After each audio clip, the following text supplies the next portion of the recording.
it's Barry.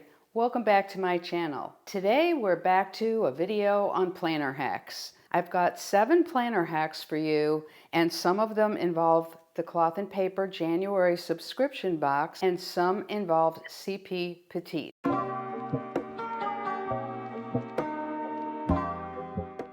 So the January subscription box arrived, and wow, it was great, starting with this gorgeous vegan bag. I absolutely love these. I have to admit, I'm getting really excited for February because it's black and what it says, but this is spectacular. And I love that it's lined. That is so nice because things don't get caught at all. Gotta have more of these. So hack number 1. I'm showing this to you in a CP Petite, but it can be done in any size. And that is, I have a today dashboard protecting my first sheet here. That's not the hack. Then as I get into it, my section 1 is my schedule. I'm using the dated horizontal from Cloth and Paper. So I have some basic pages that relate to the schedule that follow that, especially the one that has the holidays and the observances and just the 12-month calendar. I do refer to those pages. Then I have a tab for monthly, weekly, my lists, my notes, and some info that I like to keep in here. So in the monthly tab, what I would have would be the section cover that's monthly. And actually, this is one that I had in a larger size, and I just trimmed it down so that it would work in the CP Petite. And then I also have these wonderful vellum covers for the months, so the J for January.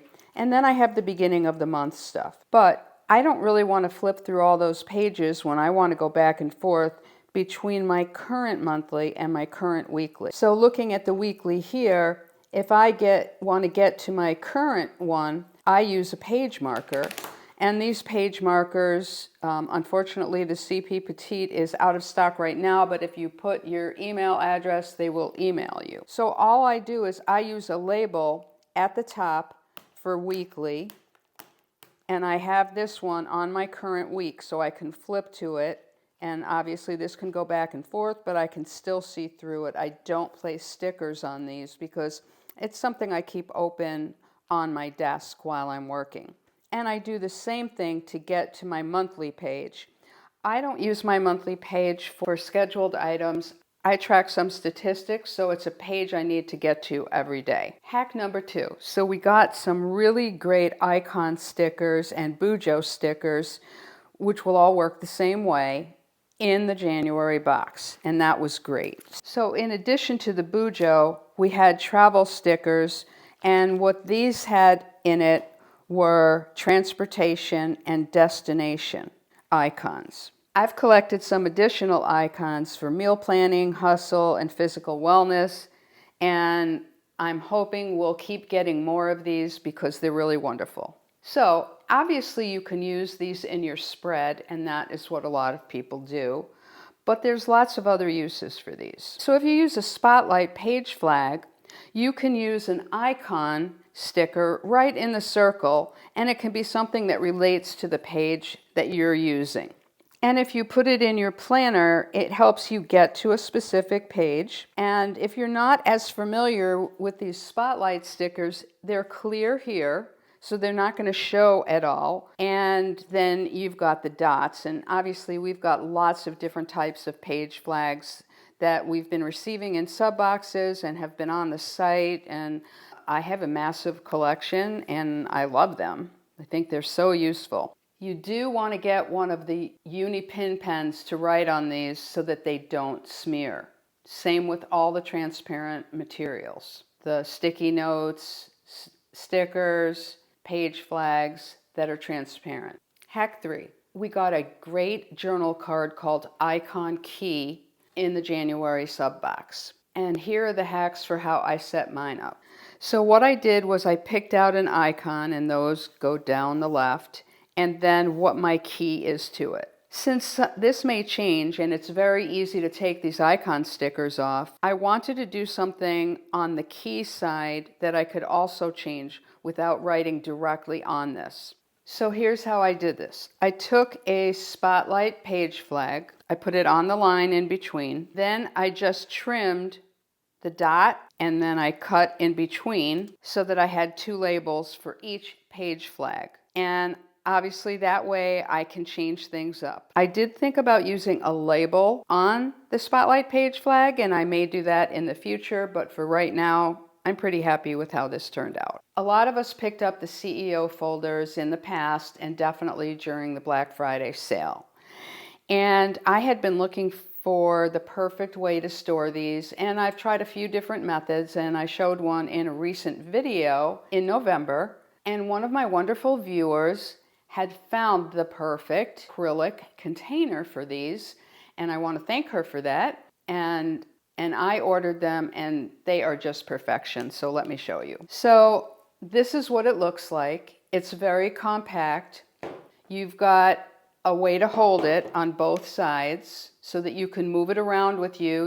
You can store it in a closet, in a drawer, on a shelf, on your desk, whatever, and move it when you need it. So I've got the inserts that I use most for my half letters, because most of my things are in half letter. Everything is pretty much half letter and CP Petite now. So I've got the task planner inserts, I've got notes, I've got the inbox, the old inbox, the one that was discontinued, was my number one planning insert, and hoping that Cloth and Paper come out with something similar in the future. But I stocked up before they were discontinued, so I'm still in pretty good shape. Then I use another folder just to collect some deco that I'm going to want to be using in my planners. And then this one I called Planner, things that I've purchased but that I haven't had a chance to stick in the planner, such as these last call marble dashboards that I bought. Then I have dot grid and a lot of blank ones that I'm in the process of organizing to figure out exactly what I'm going to put in here.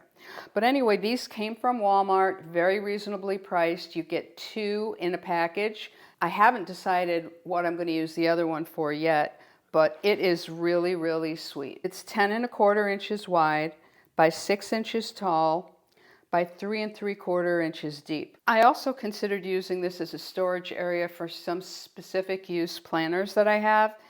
And these are all half letter with 3/4 inch discs, and they fit in perfectly this way, and they also fit in standing up. Random planner hack number 5. So I mentioned quickly in passing that this section cover here, monthly, this was actually in my mini HP, and I decided I wanted to use it in my CP Petite since I'm not using the mini HP right now.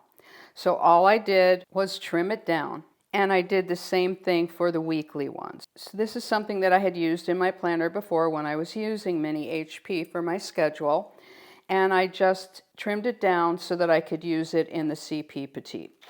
I did the same thing with this marble dashboard like I just showed you a few minutes ago that I've collected, and I basically look at it. I bought this in the half letter size, and then I tried to find what was the best part of the dashboard to trim down. So with CP Petite, it hasn't been around as long, so there weren't as many dashboards available. And one thing that I did during the last call sale is purchase some additional dashboards to use in my CP Petite. So how do you figure out what to buy, and how do you know what's going to work? So these are the two that I picked up. One of them is one of my favorites, and I actually have it in many of my planners, the Believe in Yourself, and then I absolutely love the back side of it with the B. As I looked at it, the half letter and the mini HP I did not think would work once I trimmed them. Personal wide is 4.75 wide by 6.75 tall. And CP Petite is 4x6.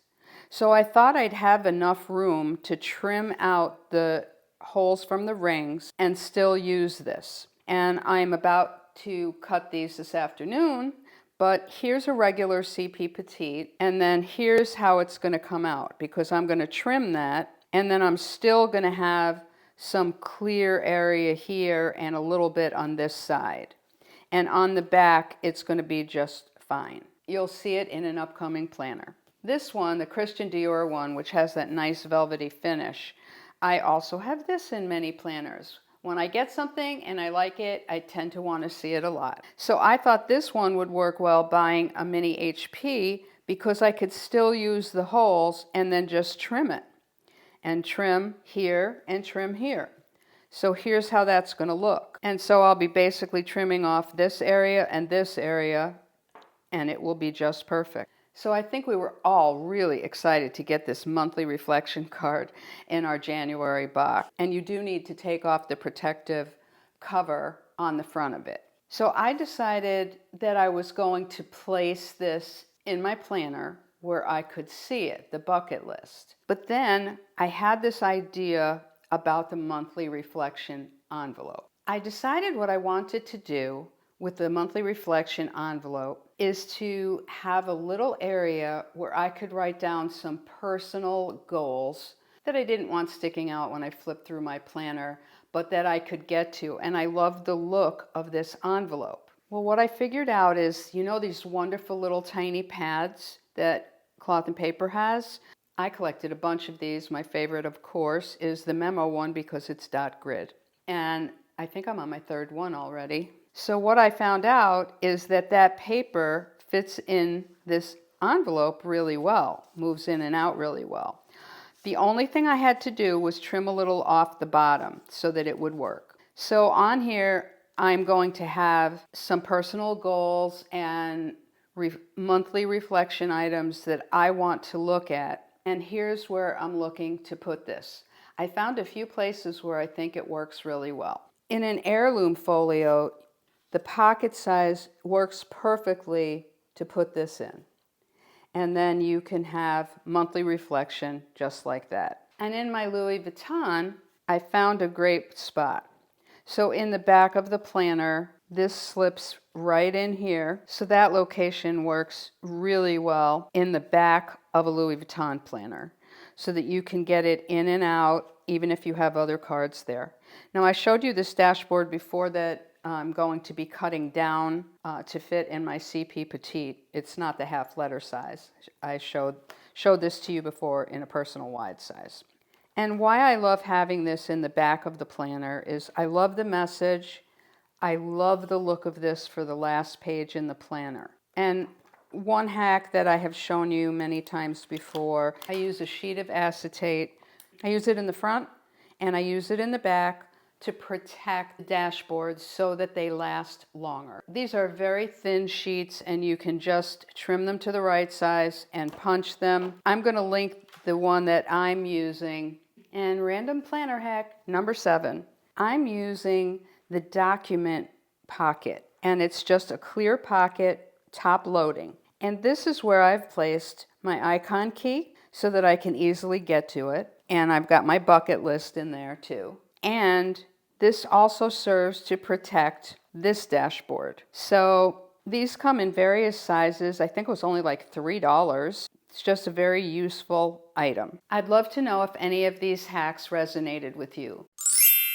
So of course I'm having a giveaway this month, and because Valentine's Day falls within this month, I thought it would be really nice to have one that was Louis Vuitton inspired. No, it's not a new bag, but there will be something from Louis Vuitton and something Louis Vuitton inspired. All you have to do to enter is like the video and leave a comment. Be sure you're subscribed to my videos. All comments in February will be entered to win this giveaway, so feel free to enter on every video this month. You must be subscribed to my email list to win. If you haven't already subscribed, there's always a link below in the description box, and it's always on my Instagram. Just be sure to respond to the reply that you receive to confirm. I don't send out very many emails, so I won't be flooding your inbox whatsoever. Thanks for tuning in. See you next time around.